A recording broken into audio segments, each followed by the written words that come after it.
Little Red Riding Hood.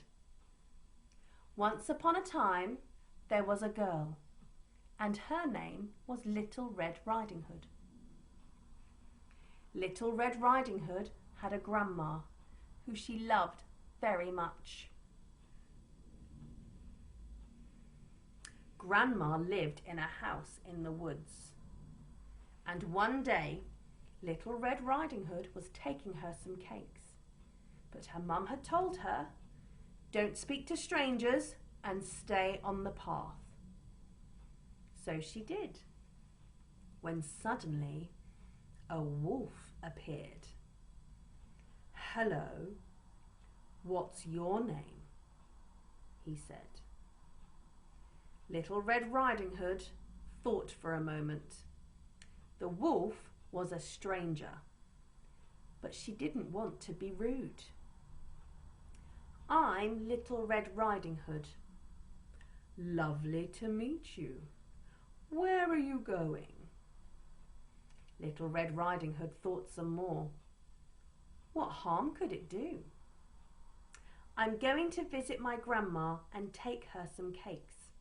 She lives here in the woods." "Wonderful," said the wolf.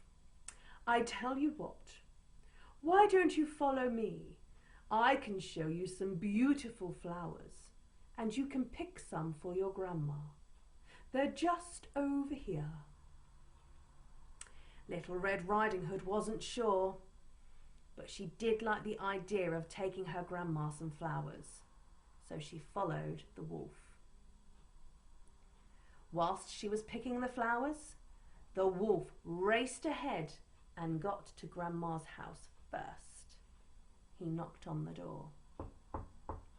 "Grandma, it's me, Little Red Riding Hood." A little confused, Grandma opened the door. But when she did, the wolf grabbed her and took her to lock her in the cupboard under the stairs. Next, he put on her nightgown and came back to her bed, pretending to be her. The wolf was waiting for Little Red Riding Hood. After a while, Little Red Riding Hood arrived. She knocked on the door.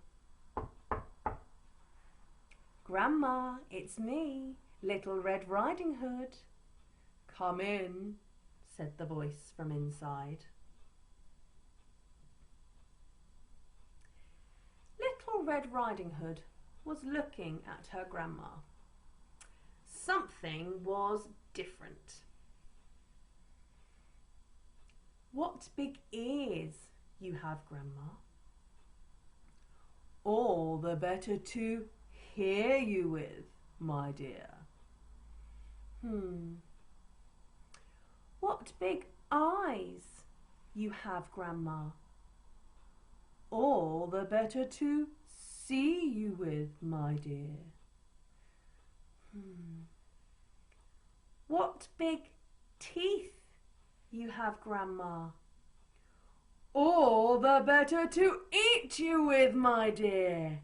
And Little Red Riding Hood let out a big scream, so loud that a woodsman could hear it.